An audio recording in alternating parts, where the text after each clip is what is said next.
the dark side of Nietzsche's existentialism no one talks about. Let me ask you something. Have you ever felt like life is an overwhelming void, a chaotic storm of unpredictability, with no clear meaning or purpose? If you have, you're not alone. The existential dread that creeps in when we contemplate the meaning of our existence has haunted humanity for centuries. But today, we're diving into a perspective that's both liberating and disturbing: Friedrich Nietzsche's existentialism. And while you might have heard about Nietzsche's famous ideas like the Übermensch or the death of God, there's a darker, less talked about side to his philosophy that you need to hear. To understand Nietzsche's existentialism, we first need to grasp his core premise: life has no inherent meaning. For Nietzsche, the traditional structures of morality and religion, which once gave humanity a sense of purpose, have crumbled under the weight of modernity and reason. God is dead, he declared, not in celebration, but as an observation of the spiritual vacuum left in the wake of progress. But here's the thing: Nietzsche doesn't mourn this loss. He challenges us to embrace it. He believed we could create our own meaning, forge our own values, and live authentically in a godless world. Sounds empowering, right? But here's where the darker side creeps in. Nietzsche's philosophy demands more than just courage. It demands the highest possible level of personal responsibility. And when we fail to rise to that challenge, the consequences can be devastating. Think about it: if life has no inherent meaning, then every structure we've leaned on, religion, tradition, societal norms, becomes arbitrary. The safety net is gone. Suddenly, the burden of defining and justifying your existence rests entirely on your shoulders. Nietzsche's philosophy forces us to confront the terrifying freedom of a world without absolutes. What happens when you're no longer beholden to any higher authority? What happens when the only thing that defines your life is you? Click subscribe to this channel to get more profound insights. Here's the catch: most people aren't prepared to handle this freedom. Nietzsche knew this. He wasn't naive. He recognized that a life without inherent meaning could easily spiral into nihilism, the belief that nothing matters at all. And nihilism, while seductive in its simplicity, is a dead end.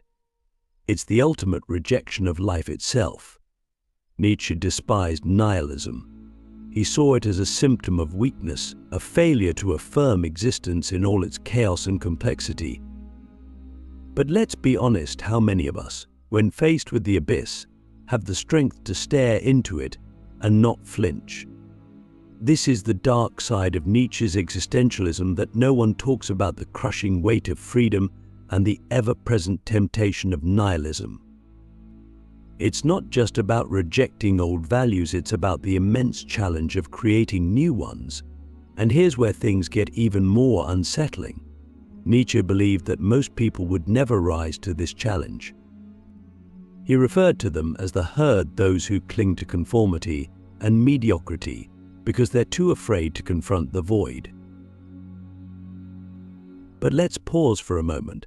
Where do you fall in this? Are you someone who's willing to confront the chaos of existence head-on, or do you find yourself retreating into the safety of societal norms? And more importantly, if Nietzsche's right, if life truly has no inherent meaning, what values would you create for yourself? What would you live for? These questions are uncomfortable, but they're essential. Nietzsche's existentialism isn't just a philosophical idea to casually ponder over coffee. It's a call to action, a demand to take full ownership of your life. And this is where the practical side of his philosophy comes in. Nietzsche believed in the concept of the Übermensch, often translated as the overman or superman. The Übermensch is the individual who transcends the herd mentality, who creates their own values and lives authentically, without relying on external validation. But here's the twist: becoming the Übermensch isn't some lofty ideal reserved for a select few. It's a path that's open to anyone if they're willing to face the challenges and sacrifices it entails. And trust me, those challenges are no joke. To live as the Übermensch means to embrace uncertainty, to find joy in struggle, and to affirm life even in its darkest moments. It means rejecting comfort and embracing discomfort.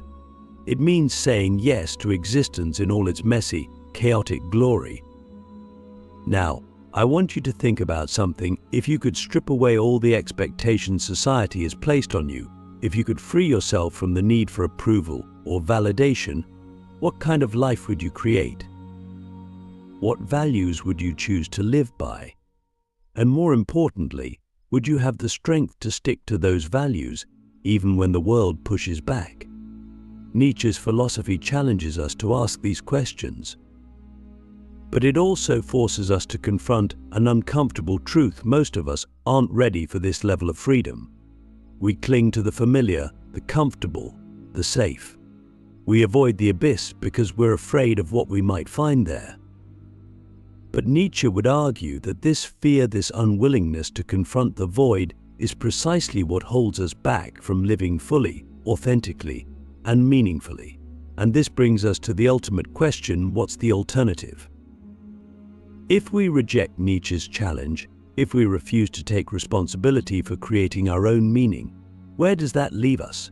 Are we doomed to a life of conformity, mediocrity, and quiet despair? Or is there another way forward? Confronting the abyss, why freedom terrifies us. So here we are, standing at the edge of Nietzsche's abyss. It's vast, dark, and incomprehensible, and it demands something from us that we aren't always ready or willing to give courage. But here's the thing about freedom that no one likes to admit: it's terrifying. We romanticize the idea of being free, of breaking from tradition, of living without constraints. Yet when we're truly faced with the weight of that freedom, most of us would rather turn away. Why? Because true freedom doesn't just liberate us, it exposes us. Think about it. The moment you realize that life has no inherent meaning, you realize something else just as unsettling: there's no one to blame. No divine plan, no cosmic justice, no fate to fall back on when things go wrong. That's the price of freedom. You become the sole architect of your existence. Every success, every failure, every moment of joy or suffering, it's all on you.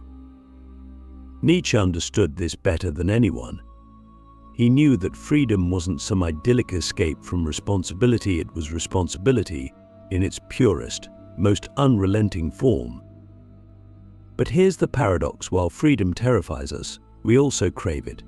We long to break free from the herd, to live authentically, to define ourselves on our own terms. Yet the moment we do, we're faced with the crushing realization of just how fragile and uncertain life really is.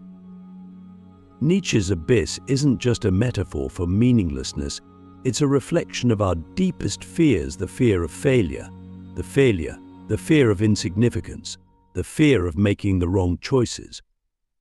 And let's be honest, how often do we let these fears hold us back? How often do we settle for the comfort of mediocrity because the alternative feels too overwhelming? Nietzsche would call this the ultimate betrayal of life. To him, there was no greater sin than denying the fullness of existence, even when it's painful, chaotic, or absurd. But here's the question I want to ask you: what are you afraid of? What's stopping you from stepping into that freedom, from confronting the abyss head-on? Is it fear of the unknown? Fear of failure? Or maybe it's something even deeper: the fear of realizing that you're capable of more than you ever imagined. Because if Nietzsche's right, if the meaning of life is something we create for ourselves, then we have no excuses left. We can't hide behind tradition or religion or society's expectations. The only thing standing between us and the life we want to live is us. And this is where Nietzsche's philosophy becomes not just a challenge, but a gift. Yes, the abyss is terrifying. Yes, freedom is overwhelming. but it's also an opportunity, a chance to break free from the limitations we've placed on ourselves, to embrace the chaos of existence, and to live fully, authentically, and unapologetically. So let me ask you again, what are you afraid of? What's the worst that could happen if you stopped running from the abyss and started embracing it instead? The seduction of nihilism, why giving up feels so easy. Let's talk about the most dangerous temptation. Nietzsche warned us about nihilism. It's the quiet voice in the back of your mind that whispers, "None of this matters, so why bother?" It's the easy way out when life feels too heavy, too chaotic, too overwhelming. And let's be honest, there's something seductive about this mindset. After all, if nothing matters, then nothing is truly your responsibility. You're free to drift, to let go, to stop trying. But here's the truth Nietzsche wanted us to confront: nihilism isn't freedom, it's surrender. Think about it. When you give in to nihilism, you're not breaking free from the chains of meaninglessness, you're wrapping yourself in them. You're letting the absence of inherent meaning define you. Instead of creating your own path, you're passively accepting the void. And while it might feel like a relief at first, nihilism ultimately leads to stagnation, despair, and a life that's half-lived. Nietzsche called this the spiritual sickness of modern humanity, and if we're honest with ourselves, it's one that's far more common than we'd like to admit. Why is nihilism so appealing? Because it demands nothing of us. It allows us to avoid the hard work of creating meaning, the discomfort of wrestling with uncertainty, and the vulnerability of truly living. It's easier to say, "Nothing matters," than it is to ask, "What could matter?" It's easier to numb ourselves with distractions, routines, or cynicism than it is to take a hard look at our lives and ask, "Am I living authentically? Am I living fully?" But here's the problem: nihilism doesn't just rob us of meaning, it robs us of joy. Nietzsche believed that life, for all its chaos and pain, is fundamentally worth affirming. To him, the ultimate goal wasn't to escape suffering or achieve some kind of perfect happiness. It was to say yes to life in all its complexity, to embrace the highs and the lows, the beauty and the ugliness, the triumphs and the tragedies. Nihilism, on the other hand, says no, it rejects life's challenges, and in doing so, it rejects life itself. So how do we resist the pull of nihilism?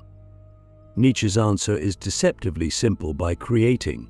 When we create, whether it's art, relationships, ideas, or even just a sense of purpose, we push back against the void. We take the raw material of existence and shape it into something meaningful. This act of creation doesn't erase the chaos or the uncertainty of life, it transforms it. It's how we affirm our existence, how we declare, "Yes, life is hard, but it's also beautiful, and I choose to live it." But here's the catch: creating meaning isn't easy. It requires effort, imagination, and a willingness to take risks. It means stepping into the unknown, confronting your fears, and accepting that there are no guarantees. It's uncomfortable, but it's also liberating. Because when you create meaning for yourself, you're no longer at the mercy of the void. You're no longer drifting aimlessly, waiting for something external to give your life purpose. You're in control. So let me ask you, are you willing to create? Are you willing to take the raw, chaotic, messy stuff of life and turn it into something that matters to you? Or will you give in to nihilism and let the void define you? The choice is yours, and it's one you have to make every single day. Becoming the creator: how to build meaning in a meaningless world. Now we come to the heart of the matter, the solution Nietzsche believed could save us from the despair of nihilism and the terror of the abyss. It's the ultimate act of rebellion against meaninglessness, becoming the creator of your own values. This is where Nietzsche's philosophy takes its boldest step. Instead of resigning ourselves to a world without inherent meaning, we're called to rise above it, to take the chaos and uncertainty of existence and mold it into something uniquely our own. But what does that actually mean? How do you create your own values? It starts with rejecting the idea that meaning is something external, something handed down by society, tradition, or some higher power. Instead, Nietzsche asks us to look inward. What drives you? What inspires you? What makes you feel alive? These are the seeds from which your own values will grow. But here's the hard part: no one else can do this for you. There's no guidebook, no blueprint, no prepackaged set of answers. You have to do the work yourself. This is why Nietzsche's philosophy is so demanding. It forces you to confront who you really are. It's not enough to parrot someone else's beliefs or follow a path that's been laid out for you. You have to dig deep, question everything, and take full ownership of your life. And that's scary, because when you strip away all the external expectations and norms, you're left with nothing but yourself. But that's also the moment when true freedom begins. Nietzsche's concept of the Übermensch embodies this idea. The Übermensch isn't some kind of superhuman with extraordinary powers. It's an ideal, a symbol of what we can become when we fully embrace our freedom and take responsibility for our existence. The Übermensch doesn't cling to old values or dwell in nihilism. Instead, they create. They affirm life, not by ignoring its hardships, but by finding joy and meaning in the act of living itself. So how do you start this process? Nietzsche would tell you to begin with small acts of creation. You don't have to redefine the entire universe overnight. Start with your own life. Ask yourself what brings you joy. What gives you a sense of purpose? What kind of person do you want to be? These might seem like simple questions, but answering them honestly can be one of the hardest things you'll ever do. And here's where Nietzsche's philosophy becomes deeply practical. He believed that meaning isn't something you discover once and for all. It's something you build, moment by moment, choice by choice. It's in the relationships you nurture, the work you do, the challenges you face, and the passions you pursue. It's in the way you respond to suffering, the way you celebrate joy, and the way you engage with the world around you. But there's another layer to this. Nietzsche didn't want us to just create meaning for ourselves. He wanted us to inspire others to do the same. When you live authentically, when you embody the courage and creativity of the Übermensch, you become a beacon for those around you. You show them that it's possible to face the abyss without flinching, to reject nihilism, and to live a life that's both purposeful and free. So now, I leave you with one final question: what will you create? Not tomorrow, not someday, but today.